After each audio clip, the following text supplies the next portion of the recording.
Good morning dear student, most welcome in biology lecture class. बच्चों, जैसे कि आज आपको बताएंगे आगे जो अपन उसी टॉपिक में आगे बढ़ते हैं जो आपके सिलेबस में दिया हुआ है। उस सिलेबस के अकॉर्डिंग ही लाइन टू लाइन में डिस्कस कर रहा हूँ आपके। तो आगे की जो अपन बात करते हैं, तो आज जो अपन बात करने वाले हैं वो बात करेंगे छोटी आंत्र पाचन के अंदर जो पाचन की जो प्रक्रिया चल रही है। ठीक है, अंतःग्रहण के इंजेक्शन के बाद जो दूसरा जो स्टेप है तो पाचन की प्रक्रिया है। पाचन की प्रक्रिया में आज जो अपन पढ़ेंगे छोटी आंत्र में पाचन, digestion in small intestine. Digestion in small intestine, ये डाइजेशन इन स्मॉल इंटेस्टाइन जो अपने तीसरा पार्ट में लिखा है विषय है। इससे पहले अपन डाइजेशन कहाँ कहाँ किया, मुख भूमिका के अंदर पाचन किया, अमाशय के अंदर पाचन किया। लेकिन एक बार वहाँ पर भी थोड़ा अपन को समझना जरूरी है कि इससे पहले अपन ने पाचन की प्रक्रिया में क्या क्या पढ़ा था। तो मुख भूमिका के अंदर बच्चों पता ही है कि सलाइवा होती है। सलाइवा की जो पीएच होती है 6 से 7 होती है। 6 से 7 पीएच के ऊपर जो एमाइलेज एंजाइम होता है जो सलाइवा या लार के अंदर, वो क्या करता है, कार्बोहाइड्रेट या पॉलीसेकेराइड स्टार्च का आंशिक पाचन करता है और उसको किस में तोड़ देता है आपको पता ही होगा, वो उसको डाइसेकेराइड माल्टोज और एल्फा सिमिडेक्स्ट्रोन में तोड़ता है। एल्फा सिमिडेक्स्ट्रिन में तोड़ता है, जिसके डेक्स्ट्रिन का मतलब 3 से 9 इकाइयां होती है ग्लूकोज की, उसको बोलते हैं एल्फा सिमिडेक्स्ट्रिन बोलते हैं। वहां तक ये तोड़ देता है। फिर उसके बाद नेक्स्ट वहां से भोजन मुख गोविका से बात करते हैं तो ग्रसनी से ग्रस्य अग्रेसिका से फिर अमाशय मांदा आता है और अमाशय के अंदर भोजन रुकता है। वहां पर अपन बात करें तो अमाशय के अंदर भोजन तो कितने घंटे के लिए रुकता है, 3 से 4 घंटे तक जो होता है अमाशय के अंदर भोजन रुकता है। ठीक है, तो 3 से 4 घंटे के अंदर अपन बात करते हैं भोजन की, अमाशय के अंदर रुकता है। उस दौरान क्या क्या प्रक्रियाएं होती है वो भी आपको पता होगी कि अमाशय के अंदर क्या होता है। सबसे पहले तो HCl का सीक्रेशन होता है, म्यूकस का सीक्रेशन है, पेप्सिनोजन का सीक्रेशन होता है और जठरी लाइपेज का सीक्रेशन। अमाशय रस की बात करते हैं उनके अंदर ये चीजें होती है। तो उसके अंदर अमाशय के अंदर फिर क्या होता है, भोजन जो है वो रुकता है। ठीक है, और रुकने के दौरान क्या होता है कि जैसे अपन बात करें तो सबसे पहले अपन बात करेंगे HCl क्या होता है। HCl एक तो वहां पर जो हाइड्रोक्लोरिक अम्ल है वो उसके pH को बहुत ही कम कर देता है, जो अमाशय ये अमाशय। ठीक है, अमाशय के अंदर जो ऊपर से भोजन आया है तो यहाँ तक आंशिक रूप से 25 जिसमें कार्बोहाइड्रेट था वो भोजन यहाँ पे आ गया अमाशय के अंदर। और अमाशय के अंदर अपन बात करें तो अमाशय स्टोमक के अंदर क्या होता है, भोजन जो रुकेगा वो रुकने के बाद इसमें क्या होता है कि सबसे पहले HCl क्या कहता है, इसकी अम्लता घटाता है। और अम्लता से कई फायदे होते हैं। अम्लता से फायदे ये होता है कि यहाँ पर एक तो जो भोजन होता है उसके जो कठोर अवयव होते हैं वो घुल जाते हैं। दूसरा, इसके जो जीवाणु होते हैं वो नष्ट हो जाते हैं। तीसरा, अपन बात करें तो इसके अंदर क्या होता है, जो जठरी जो अपन बात करें स्लाइवरी जो लाइव एमाइलेज एंजाइम था उसकी सक्रियता कम हो जाती है, ताकि वहाँ पे एक बार कार्बोहाइड्रेट का वजन यहाँ रुक जाता है अमाशय के अंदर। और पेप्सिनोजन जो होता है, ठीक है, पेप्सिनोजन जो निष्क्रिय रूप में पाया जाता है वो अपने सक्रिय रूप में रूपांतरित हो जाता है। ठीक है, निष्क्रिय रूप में पाया जाता है वो अपने सक्रिय रूप में रूपांतरित, सक्रिय रूप का मतलब क्या होता है, पेप्सिन बन जाता है। और पेप्सिन फिर यहाँ पर किसका आंशिक अपघटन करता है, यहाँ पर आंशिक जो पाचन करता है वो किसका, प्रोटीन करता है। प्रोटीन का पाचन किस प्रकार से करता है आपको अपने एक रिएक्शन पड़ी थी, प्रोटीन जो होता है प्रोटीन का फिर आंशिक अपघटन करता है। कौन करता है, यहाँ पर पेप्सिन करता है। पेप्सिन किस में तोड़ता है, प्रोटीज में तोड़ता है, पेप्टोन्स में तोड़ता है और पॉलीपेप्टाइड्स में तोड़ता है। ठीक है, इस प्रकार से ये इनको तोड़ता है। इसके बाद जो नेक्स्ट अपन बात करते हैं तो यहाँ पर ये होता है जो अपन बात करते हैं लाइपेज की बात करते हैं। यहाँ पर जो जठरी लाइपेज भी होता है वो क्या होता है, बहुत ही कम क्रियाशील होता है, बहुत ही कम वसा का पाचन करता है, लेकिन फिर भी ये दुग्ध वसा को क्या करता है, वसा वसीय अम्ल और ग्लिसरॉल में तोड़ देता है। तो इस प्रकार से यहाँ पर ये होता है। यहाँ पर फिर एक लास्ट में क्वेश्चन आया था, आपको पता होगा कि वहां पर जो ये इतनी ज्यादा अम्लता होती है, 1 से 2 पीएच होती है, मतलब बहुत ज्यादा अम्लता होती है, तो इसकी जो वाल होती है, जो भित्ति होती है, उसको नुकसान क्यों होता है, क्योंकि इसमें क्या है, म्यूकस ग्रंथि बनती है। म्यूकस का स्त्राव करती है और म्यूकस क्या करता है, इसके चारों तरफ एक परत बना देता है, जिससे क्या होती है, इसकी जो अमाशय की भित्ति है उसको किसी प्रकार का नुकसान नहीं पहुंचता। इसके बाद बच्चों भोजन किसके में आ जाता है, इसके बाद जो भोजन जो अमाशय के बाद ये भोजन है तो ये पाइलोरी छिद्र के द्वारा किसमें, इंटेस्टाइन में प्रवेश करता है। और इंटेस्टाइन में सबसे पहले आपको पता है, यहाँ पर जैसे मैं डायग्राम बना रखा है तो यहाँ पे देखो सबसे पहले कौन सी स्मॉल इंटेस्टाइन चालू होती है। और स्मॉल इंटेस्टाइन की बात करें तो सबसे पहले आपकी डिड्यूनम वाला पार्ट स्टार्ट हो जाता है, ग्रहणी का भाग स्टार्ट होता है। तो सबसे पहले यहाँ पर जो भाग आता है वो कौन सा होता है, ग्रहणी आती है। तो अब बुक के हिसाब से बता रहा हूँ, तो इसमें ग्रहणी में बात करें तो आंशिक रूप से जो 25 प्रोटीन और कार्बोहाइड्रेट जो भोजन है, ठीक है, आंशिक रूप से 25 जो प्रोटीन और कार्बोहाइड्रेट सहित भोजन अम्लीय, ठीक है, कायम के रूप में यहाँ पे घृणी में प्रवेश करता है। ये घृणी है, यहाँ से इसमें प्रवेश कर जाता है, ठीक है, घृणी में प्रवेश कर जाता है। इस घृणी में प्रवेश करता है, इसको क्या होती है, इसकी अम्लीय कायम होता है, ठीक है, अम्लीय माध्यम होता है। क्योंकि स्टोमक से आया तो स्टोमक से क्या होगा, भोजन के अंदर क्या होगी, ज्यादा अम्लीयता ज्यादा होगी, तो अम्लीय कायम के रूप में थोड़ा थोड़ा करके ये घृणी के अंदर थोड़ा थोड़ा करके, क्यों अपन ने वहां पे लाइन पड़ी थी, एक टीस्पून, एक छोटी चम्मच जितना सा ये निकलता है, ठीक है, इस प्रकार से एक छोटी चम्मच जितना सा एक जो होता है वो इस प्रकार से यहाँ पे एक बार में निकलता है, तो वो थोड़ा थोड़ा करके यहाँ पर घृणी में आता है। इसके बाद क्या हो, घृणी के अंदर आते ही क्या होता है कि आपको पता होगा, अपन एक लाइन पहले भी पढ़ी थी बच्चों, घृणी के अंदर क्या होती है, घृणी के अंदर सबसे अधिक मात्रा में बूनर ग्रंथि पाई जाती है। क्या पाई जाती है घृणी के अंदर, स्मॉल इंटेस्टाइन, छोटी आंत्र की बात करें, छोटी आंत्र के अंदर क्या होती है, घृणी का भाग होता है, इसके अंदर क्या पाई जाती है, बूनर की ग्रंथियां पाई जाती है। क्या पाई जाती है, बूनर की ग्रंथियां पाई जाती है, ठीक है, बूनर की ग्रंथियां पाई जाती है। और बूनर की ग्रंथियों की बात करें, बूनर की ग्रंथियां होती है, एक क्या कहते हैं, श्लेष्मा का स्त्राव करती है। ये जो श्लेष्मा होता है, घृणी की बूनर क्या कहते हैं, एंजाइम रहित सारे तरल, जिसको श्लेष्मा बोलते हैं, सारे तरल और श्लेष्मा का स्त्राव होती है, इसमें बाइकार्बोनेट भी होता है, ठीक है, बाइकार्बोनेट भी होता है ये, ठीक है, सारे तरल का स्त्राव करती है बूनर ग्रंथियां, एंजाइम रहित एक सारे तरल और श्लेष्मा का स्त्राव होती है। ये श्लेष्मा क्या करता है, जो ऊपर से जो एसिडिक कायम आया है, अम्लीय कायम आया, मतलब जो अम्लीय प्रकृति वाला भोजन आया है, इसकी क्या होता है, पीएच को बढ़ा देता है, ठीक है, इसको उदासीन कर देता है, ताकि इसकी जो दीवार हो, इसकी घृणी की जो भित्ति हो, उसको इस अम्लीय भोजन से किसी प्रकार का नुकसान हो, तो उससे पहले क्या होती है, इंटेस्टाइन आंत्र में अंदर भोजन खिसकने से पहले ही क्या कर दिया जाता है, इसका न्यूट्रलाइजेशन या इसका उदासीनीकरण कर दिया जाता है, मतलब इसको उदासीन कर देता है भोजन को, ठीक है, भोजन क्या कर दिया जाता है, उदासीन कर दिया जाता है, ठीक है, जिससे क्या होती है, मतलब बूनर ग्रंथि को क्या होता है, सारी एंजाइम रहित जो एंजाइम रहित सारे तरह जो बाइकार्बोनेट भी होता है, और इसके अंदर बात करें तो श्लेष्मा अत्यधिक मात्रा में स्त्रावित करती है, ठीक है, और साथ साथ में क्या करती है, ये श्लेष्मा भी स्त्रावित करती है।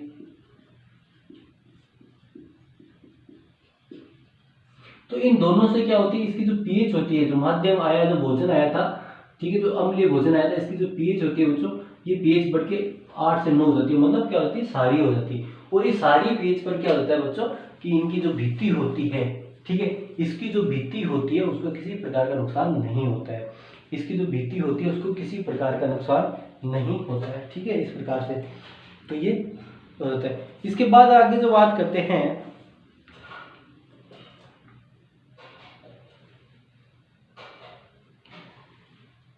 अब नेक्स्ट बात, आपने अपन एक चीज और पढ़ी थी, देखो यहाँ पर ये लिखा है, जैसे समझाता हूँ आपको कि एक चीज और पढ़ी थी, आपको याद होगा कि ये जो अपन स्टोमक की बात करते हैं, इस प्रकार से स्टोमक,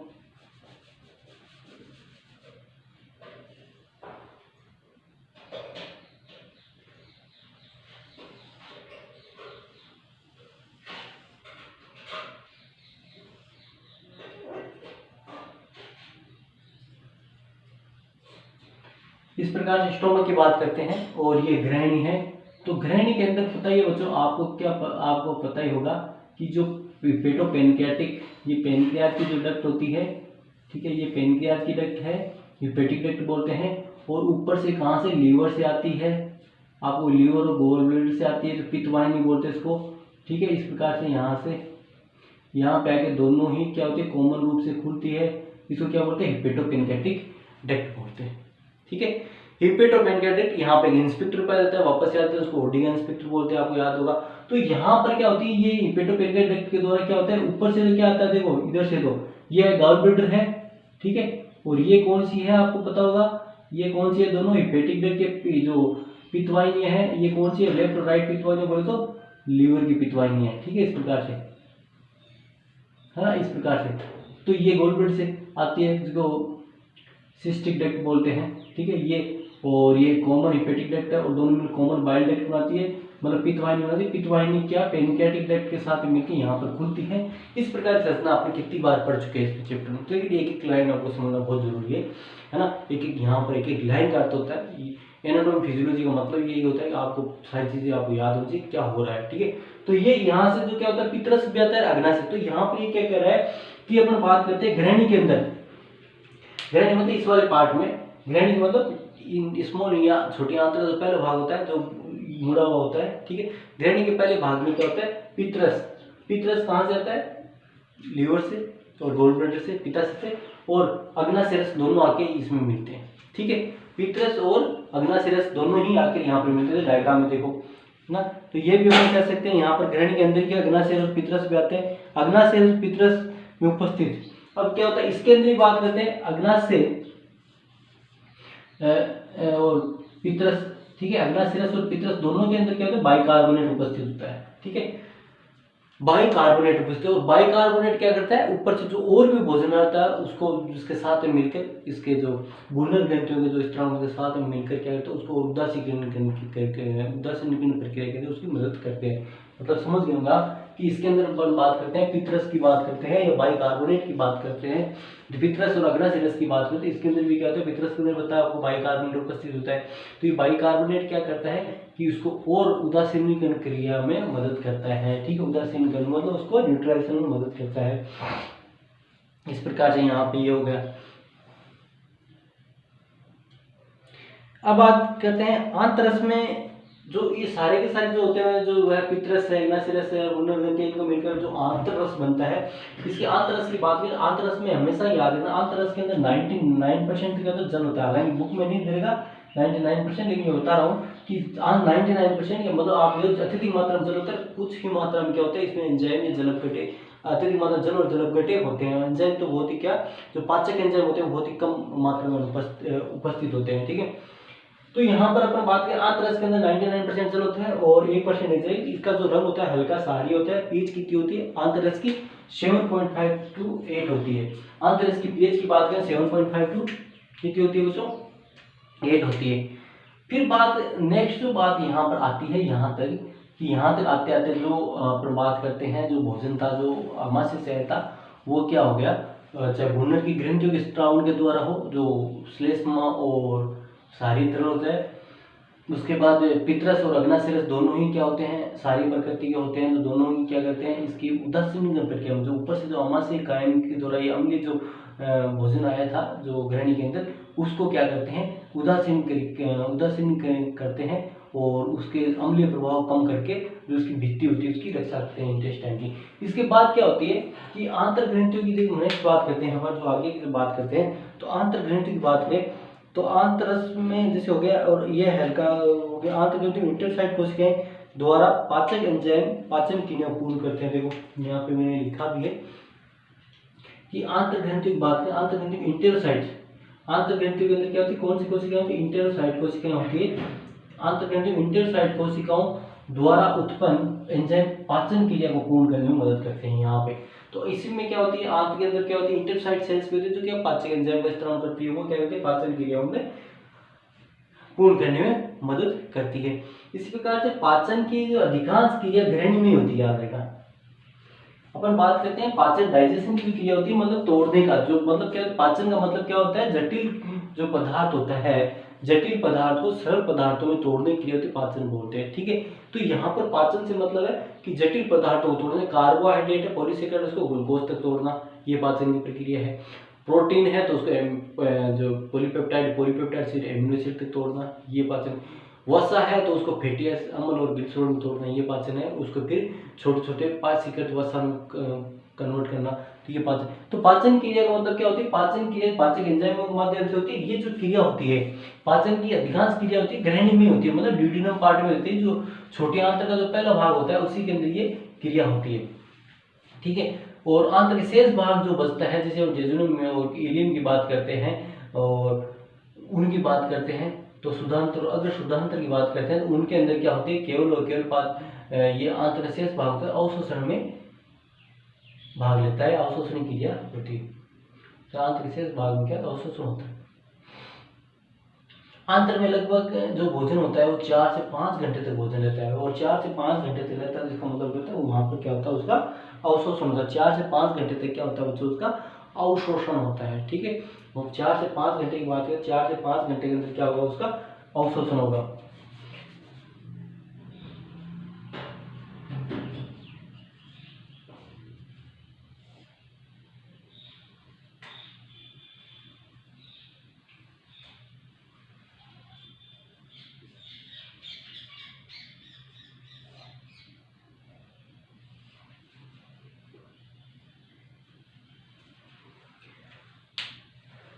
ठीक है, अब बात करते हैं आगे और, तो क्या है, जैसे अपन बात किए थे जो पितरस स्रावित होता है, ठीक है, जो कहाँ से आता है, उसके पिता से आता है पितरस, ठीक। तो पितरस के अंदर अपने पास पित्त लवण होते हैं, पित्त लवण के बाद पित्त अम्ल और सोडियम और पोटेशियम के लवण होते हैं इसमें, ठीक है। पित्त लवण की बात करें तो इसके अंदर क्या होते हैं, पित्त लवण की बात करें तो पित्त लवण के अंदर क्या है, जैसे पित्त अम्ल और सोडियम पोटेशियम के लवण होते हैं, तो लेसिन, लेसिथिन और वसा के पारसीकरण में महत्वपूर्ण होते हैं, मतलब दोनों बात करें अपन तो पित्त लवण, जाहिर की बात करें पित्त लवण, ठीक है, पित्त लवण और लेसिथिन वसा के पारसीकरण में महत्वपूर्ण होते हैं। अब बात आती है वसा का पारसीकरण से क्या मतलब है, ठीक है, बहुत इंपॉर्टेंट लाइन है बच्चों, पारसीकरण की परिभाषा कई बार पूछ ली जाती है, इजी है लेकिन अपन समझेंगे तो पारसीकरण से क्या मतलब है। तो ये जो पित्त लवण की बात कर रहे हैं अपन, ठीक है, पित्त लवण,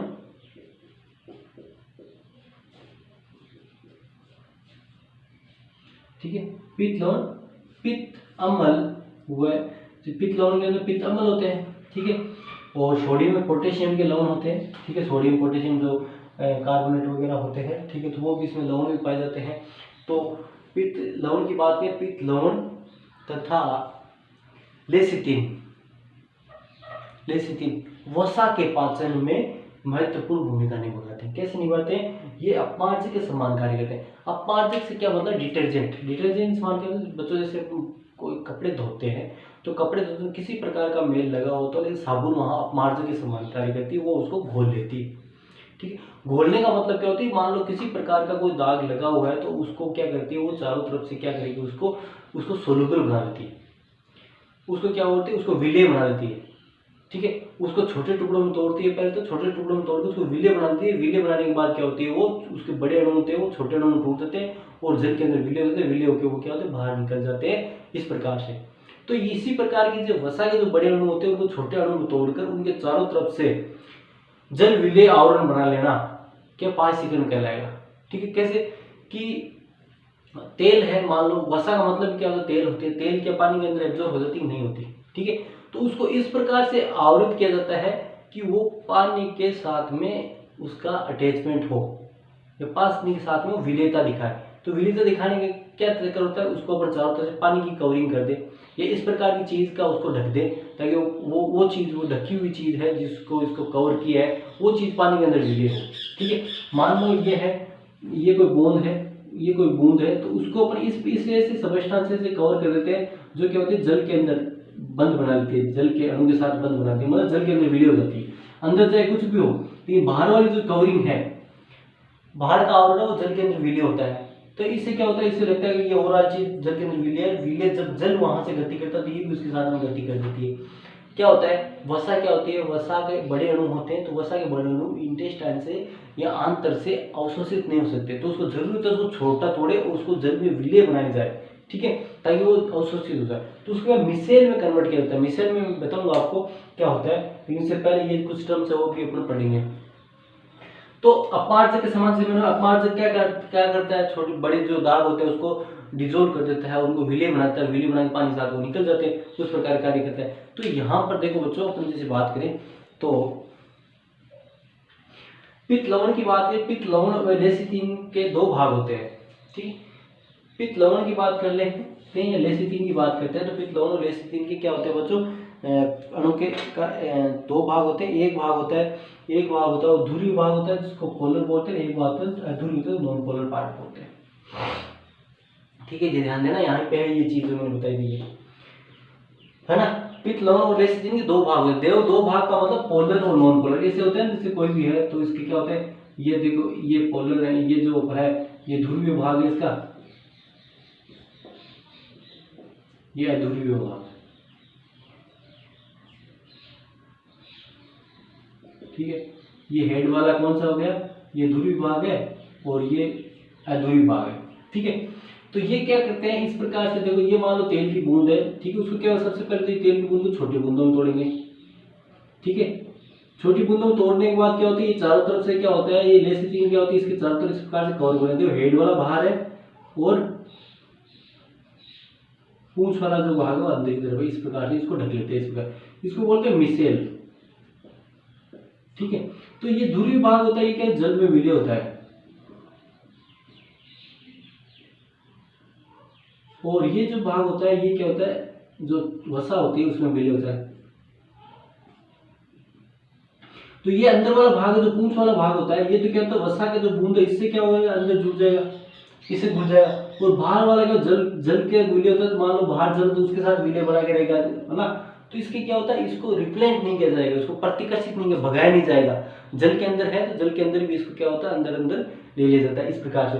तो ये देखो पित्त लवण और लेसिथिन की बात करें तो यहाँ पर क्या होता है, धुरी भाग होता है। ये धुरी भाग भोजन में उपस्थित जल में विलय रहता है, मतलब क्या होता है, भोजन उपस्थित उस जल में विलय होता है, उसके साथ में चिपका हुआ रहता है इसका भाग, ठीक है। दूसरा अधूरी भाग तो वसा की गोलियों की सतह में घुल जाता है, जैसे मैंने बताया यहाँ वसा की गोलियों की सतह में घुल जाता है ना। जो पूंछ वाला भाग अधूरी भाग होता है, तो अधूरी भाग होता है वसा की गोलियों की सतह में घुल जाता है, ठीक है। और वसा की गोलियों को, इससे क्या होता है, वसा की गोलियों का पृष्ठ तनाव कम हो जाता है, पृष्ठ तनाव कम हो गया है। देखो वसा की गोलियों की बात करें तो पृष्ठ तनाव कम हो जाता है, और पृष्ठ तनाव कम होने की वजह से क्या हो जाएगा कि ये क्या हो जाएगी, उसमें विलय हो जाएगी। विलय होने के बाद क्या होती है, ये आसानी से जो झिल्ली होती है उसको क्रॉस कर जाएगी, क्रॉस करके ये जो उसकी लेक्टल जो पित्त वाहिनी होती है और जो होती है, ठीक है, उसके अंदर ये अवशोषित हो जाएगी। लेक्टल जिसको बोलते हैं उसके अंदर ही अवशोषित हो जाती है। देखो इससे क्या होगा, अब बड़ी वसा की गोली छोटी गोलियों में रूपांतरित हो जाती है। इससे क्या होता है कि जैसे इसके ऊपर जब ये क्रिया करते हैं लेसिथिन और पित्त लवण, तो इससे क्या होती है, जो बड़े वसा के अणु होते हैं वो छोटे गोलियों में, मतलब 1 माइक्रोन व्यास की गोलियां बन जाती है, टूट जाती है। बड़ा वसा के अणु होते हैं वो 1 माइक्रोन व्यास तक के जो अणु होते हैं उनमें टूट जाते हैं। इसके बाद क्या होता है, इसे क्या कहते हैं, पायसीकरण कहते हैं। इसे क्या कहते हैं बच्चों, पायसीकरण कहते हैं।